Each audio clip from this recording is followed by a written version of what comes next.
No, that's not Jarvis, no. It looked like at the back of this group. Coming through on the high line.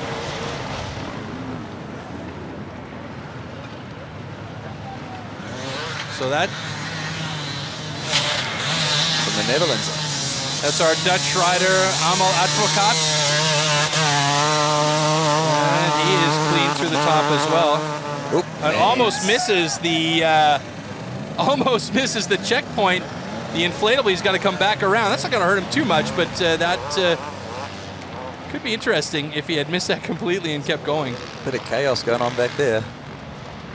Well, it's interesting because we're seeing a few of the guys take a different line up the water pipe, and they're ending up quite left of the inflatable and the checkpoint and having to kind of turn around and come back into the line. And Johnny Walker had about the cleanest there. I think that's the old line that used to go up to the left, and they made it a bit harder to drag them around to the right, up to the Red Bull Arch.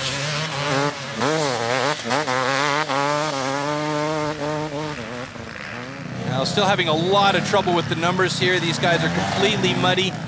That looks like it's number 7, Bolton. Bolton was up there. That's number 34, Felix Steiner.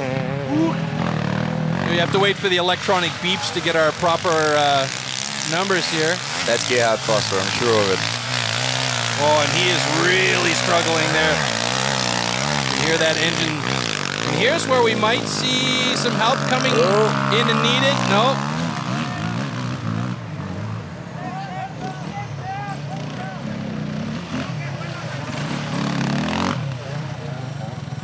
That could have been Diego Nicoletti. I didn't see the number. It was a 20-something.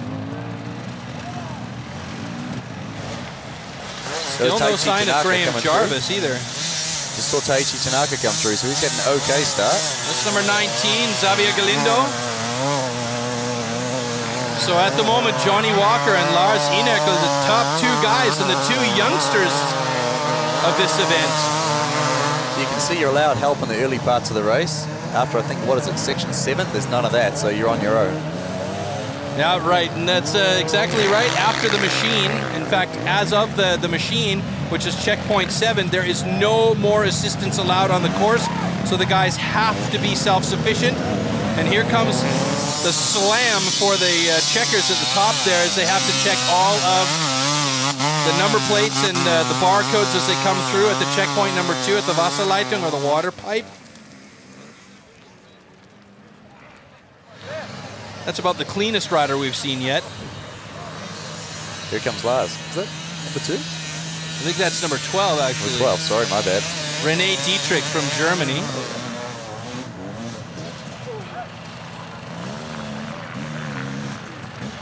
It is number 12, René Dietrich.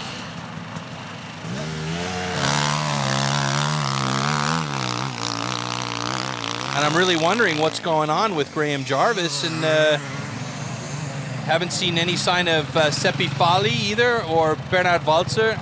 Lettenbichler we saw doing quite well. It's pretty hard to pick the guys coming through this covered in mud already. Dougie Lampkin actually got 22nd during the prologue, so he was in that first row, but we haven't seen much of him either.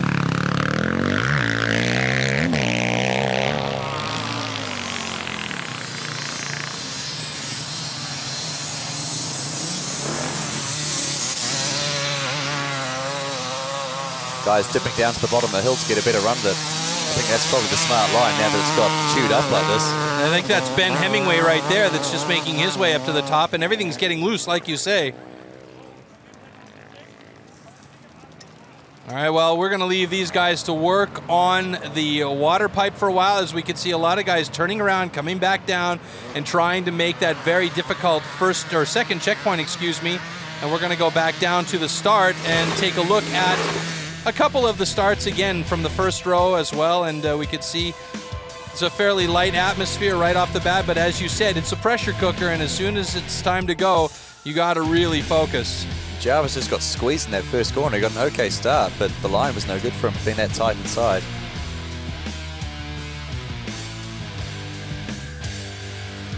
And we can see there's our first bottleneck, and that's the first group of guys, and what a struggle for all of them.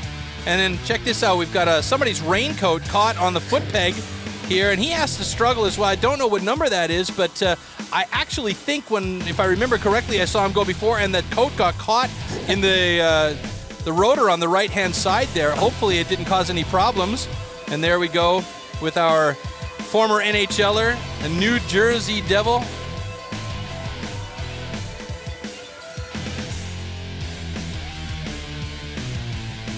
So, man with a raincoat is not having a good day. Not having a good day at all. He's just in all sorts of trouble there.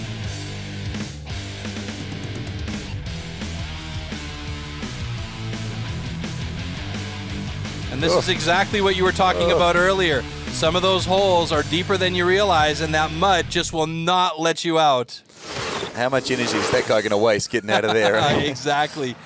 Back to the water pipe here, and we are back to live, and still more guys trying to find that line and get up. And now that you've got the first 10, 12, 15, 20 riders through, it's a lot of loose and rutted dirt.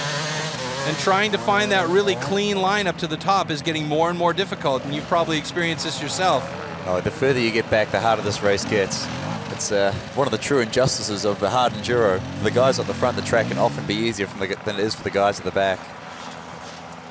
Well, we're down into our second row, a couple of second row riders, and I think you were just looking number 78, wasn't it? Jürgen van den from Holland. Christian Leitner there from Austria. Plenty of KTMs coming through early. I like to see that.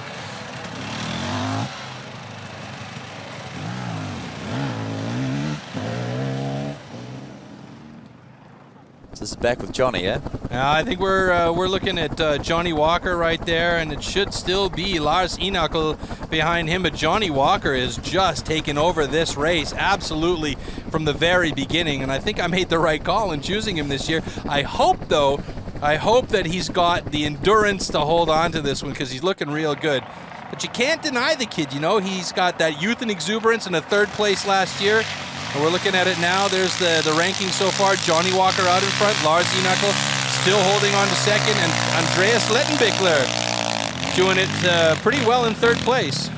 Well, here Jarvis is up to 5th place now, so he's coming for them. He's coming for them hard. And look at this. We've got our first victim of needing a little help. That's number 56. We'll check the name here on our list. Number 56 belongs to Thomas Schalko from Austria.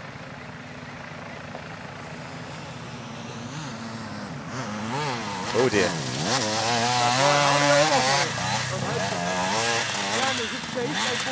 So Graham Jarvis, as we just heard, in 5th place. He's in attack position. How far back he is, we don't know yet, but Johnny Walker has just basically opened it up and just rocketed out of that start position into a lead that is pretty dominant at this point. Yeah, Johnny's style is to go flat out from the word go. His maximum attack from the word go. He's got that youth and the fitness to be able to pull that off.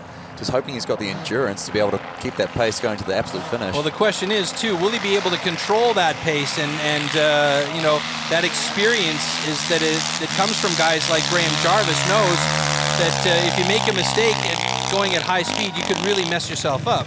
And one of Graham's big advantages is he makes very, very few mistakes, so he's very efficient. And that allows him to conserve his energy, conserve his power, and actually pick the guys off further on, deeper into the race. Especially when you get to these no-help zones. That's where Jarvis really excels. So, 5th is a little way back, but anything could happen. Yeah, but he's not out of the listing now, and we'll definitely see him come across that finish line if all things are good in the wood, as it were. I'd like to see where Dougie Lampkin's up to as well.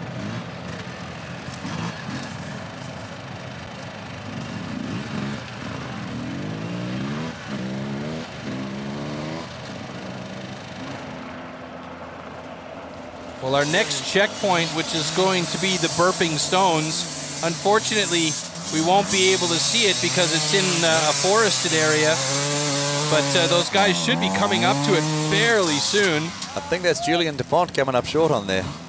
Number 65? 65, Julian DuPont, the Trials legend. Nice call. Yep. I was expecting him to get a little bit further up, to be honest, but... Well, he's got another attempt that's going to come here. Yeah, and the further he gets through, the more the trial skills come into it as well. Come on, wind it up. The thing about the trials skills, though, and I mean, you have to admit these guys that do trials riding, and you know yourself from doing trials riding earlier on, is that those skills definitely play a factor, but the trials bikes are much different than the bikes that these guys are riding here for the Enduro. Yeah, it is very different, and it takes an extra skill to be able to take those skills off the trials bike and convert them over onto the bigger, more powerful and taller Enduro bikes.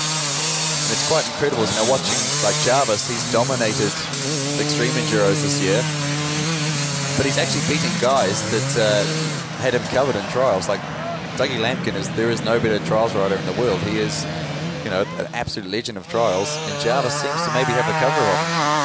And here we were talking about how loose the dirt has gotten here. Julian DuPont making it almost to the top, struggling, and look at how close he is, not getting any help from anybody. And this is a section where they're allowed to help, and I'm not sure that the people are aware of that at the top at this point. And you can see that back wheel locked up, and he is sliding all the way down. That's how loose the dirt is. I think maybe he needs a €10 note and get closer to the fans and start waving it around, maybe buy some friendship. All right, back to the starting area, and we're about to start row number 5, and we can already see the delay between starts is causing, you know, that time difference. And remember, it's 4 hours time that these riders have to complete the course in. So in order to be qualified or to make it into the finals there, or to get into the finish area, you have to finish in 4 hours time. Otherwise, you don't get on the list. And in the past, incredibly, there's been plenty of people finish from the 5th row. Really? Yeah. I don't know how on earth they do it. Well, the times between starts get a little bit longer also as we get farther into the 5th row. We're halfway through our 500 riders now. We've got the 5th row already underway.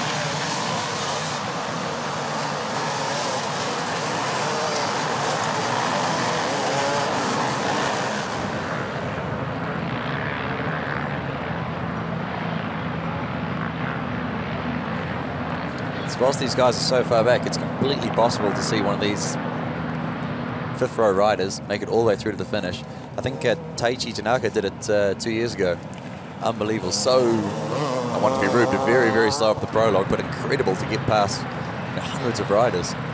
Well, I think in the front of the 5th row was number 242, Gertjan Brewer from Holland. And he's riding on a 730 Husaberg.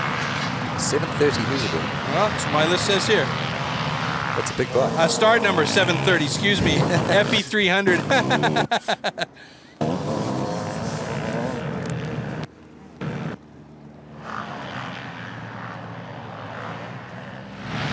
But I'm looking at this here, and I'm looking at start number 1645. You know, that's a lot of guys that have signed up to compete in this Erzberg Rodeo and try their best to get to the Red Bull Hare Scramble at the end here. As we see, you know, they're still working hard, and there's still 5 more rows to go. One of the guys was telling me the entries were full within 45 minutes of it opening this year. Yeah. It's almost like a rock concert or something like that. Yeah. And we are back at the water pipe again. This looks like it's the first real big challenge.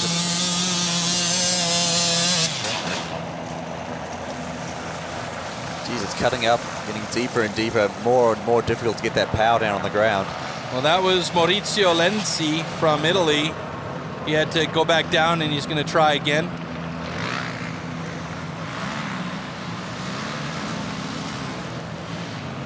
Come on, mate, wind it open.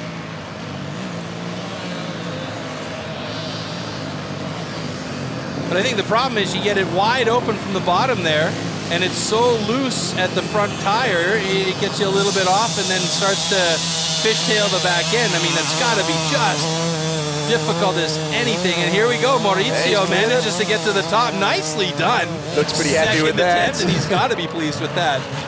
It's interesting, you see the top guys come through, they're all standing up on the peaks up this hill. These guys maybe further back, not quite as fit, they're having a bit of a sit already, and I think that's robbing them of some traction, and part of the problem they're not getting up. At least that's what we tell the guys at the schools anyway.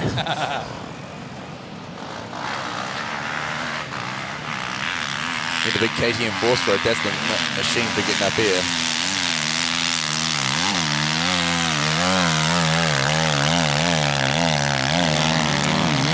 big throaty growl. Yeah, he's making me look bad. I made the call. Lucas Wimmer from Austria, excuse me. He's not got some quite friends. making it, and it looks like he's going to get a bit of help there. And I think once we get the first few guys getting some help, then we're going to start to see more of the people on the sidelines getting in there and helping. And look at him breathing hard. Lucas spent it all trying to get up that section there, so he's going to have to recuperate a bit at the top. One thing as well, it is not easy to have a motorbike dragged up a hill. All these guys pull you from funny angles, and you waste so much energy. You're always trying to hold the bike up. He'll be gasping for air when he gets up here. But this is the cool part of Enduro. It's like the public get involved, they help you out. It's like a real big involvement, and just everyone's into the spirit of getting these bikes through and getting these guys to the finish where they're allowed to anyway. Well, and that's exactly what we were talking about right off the top of the show. It's that vibe and that energy that comes from all these people that are just total and complete fans of enduro racing and motorcycling in general.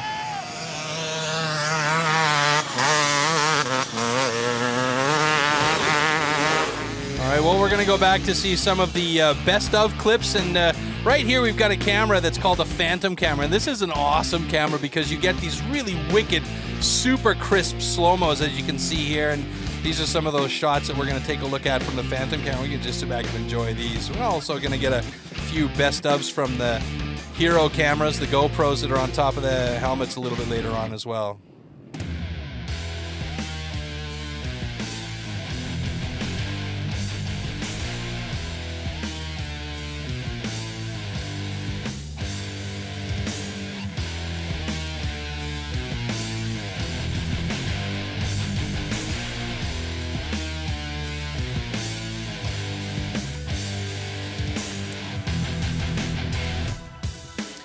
Let me ask you something, because we're looking at some of that separation tape there wrapped around that rear rotor of the bike. How much is that going to cause problems for you down the road?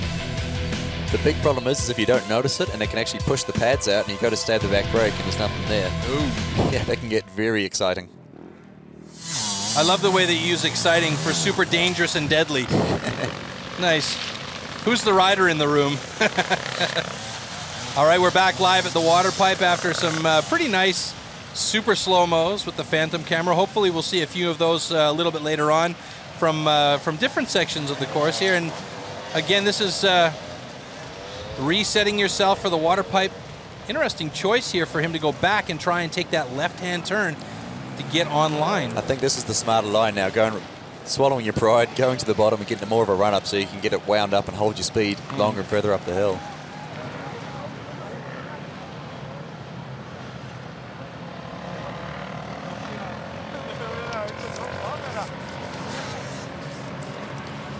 You see the arm pump creeping in there already.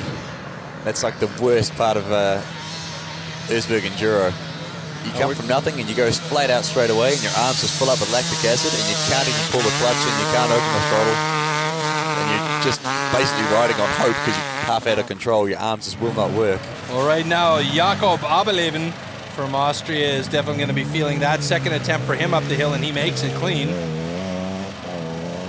Plenty of pace on this one. And like you said, he's sitting down, so also a little bit tired, but manages to make it to the top.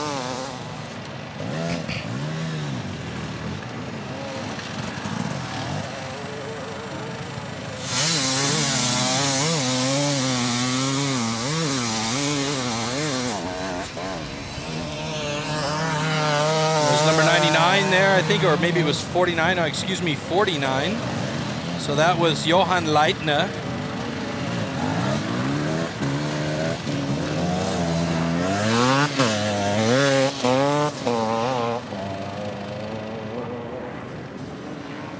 Isn't it nice? They've set up a tent there so people can watch them get covered in stones, push their bikes, and genuinely have a horrible time. Well, you can see here as the riders come in from the sidelines, actually, the line that I think that the organizers had in mind was a left-hand turn, but you're very right. Best bet is probably just to go down a little bit, get that momentum, and try and flow up as clean as possible. The camera doesn't really show how steep it is, but you can see where the bike's getting away from down the hill. It's a properly steep hill, this.